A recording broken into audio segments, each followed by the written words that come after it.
So I figured I'd do an explanation of the skull that I've been showing in some of the behind the scenes looks for Haunt at Great Oak. And the reason why I figured I'd do this is because when I was looking for a way to have a bodiless ventriloquist dummy, I couldn't find anything. So I got this skull and I wanted to make it into a bodiless ventriloquist dummy.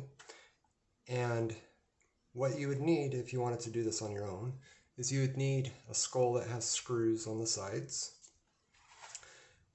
You would need an additional screw to put here on a spring.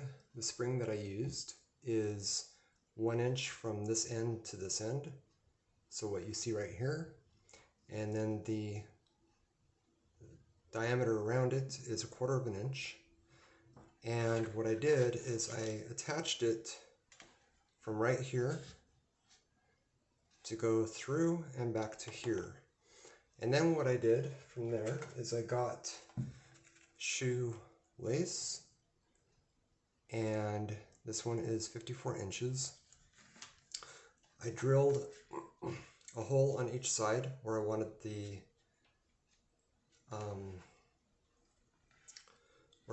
shoelace to come through. So I started off going from one side of the jaw using a screw here, came around, tied it here, and then through the hole that is part of the skull by default, I just used a wire with some tape attached to it and the shoelace attached to the other end of the wire. Ran the wire through, pulled the shoelace through, tied a knot, ran the wire through again with the shoelace attached. Of course, you're going to want to tie a knot here as well to make sure that it doesn't go all the way through. You don't want to tie these too terribly tight as you're running all the knots through, and you want to keep this a little bit loose. So if you need to make any form of adjustments, you're able to do so. But basically, what I wanted to do is make it so I would be able to put my fingers through the back, like you see here.